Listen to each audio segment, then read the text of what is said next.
You may. Thank you. I welcome members to the 24th meeting in 2012 of the Subordinate Legislation Committee. As always, ask members to turn off mobile phones, etc. We have received apologies from Jim Eadie.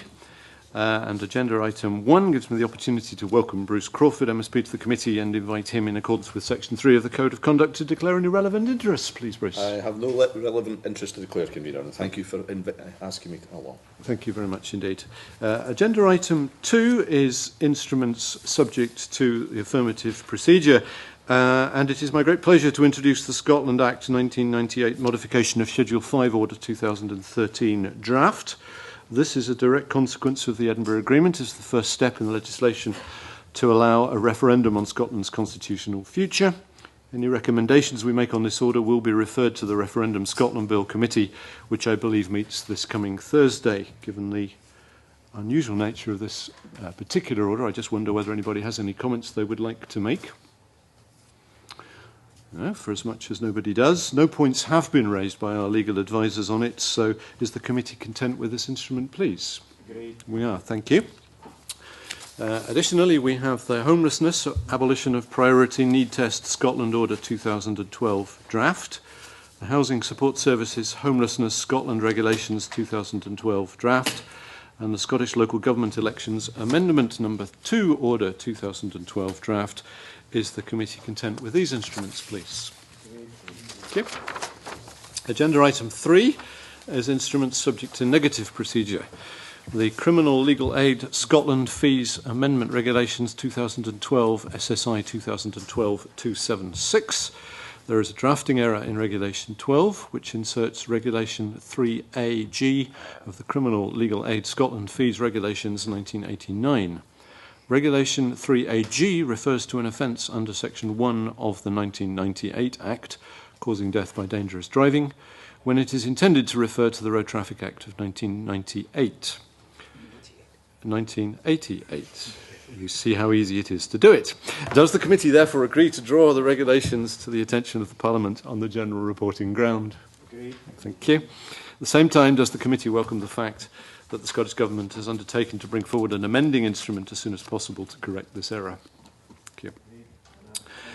Say, John. Convener, that I particularly welcome that. I think it's important that we very much welcome when the government and others indeed immediately offer to amend legislation that's incorrect.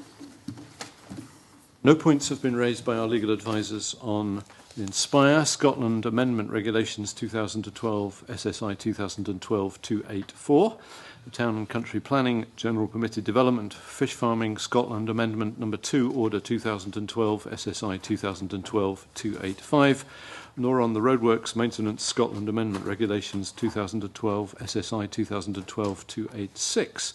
Is the committee content with these instruments, please? Thank you.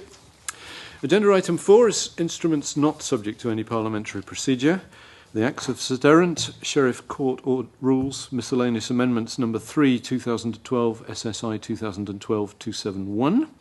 The reference to satisfaction of the condition in section 23A5C in paragraph 6 of Form 59 is unnecessary, since these conditions can only relate to a grant, giving or renewal other than the one given by an officer of a local authority.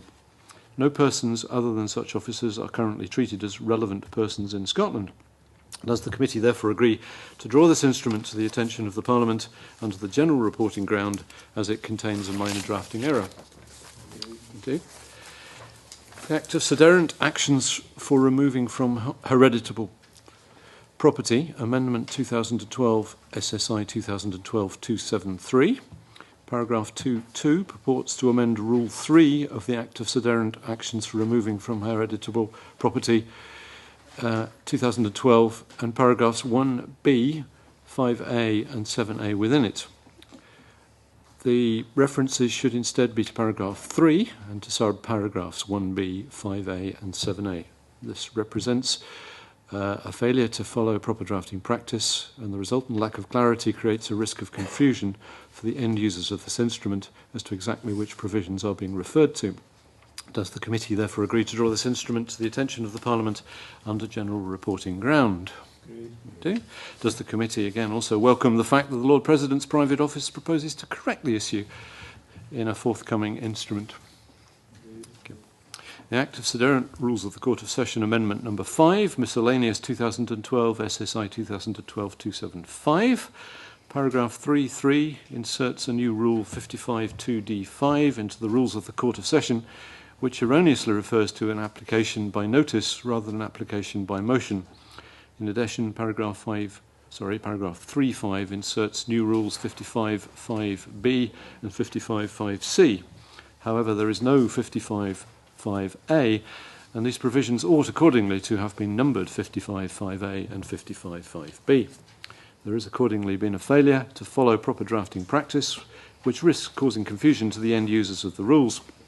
Does the committee therefore agree to draw the instrument to the attention of the Parliament on the general reporting ground in respect of these two matters?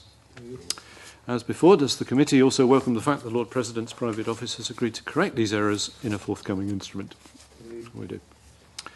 No points have been raised by our legal advisers on the Wildlife and Natural Environment Scotland Act 2011, Commencement number 2, Amendment number 2, Order 2012, SSI 2012-281.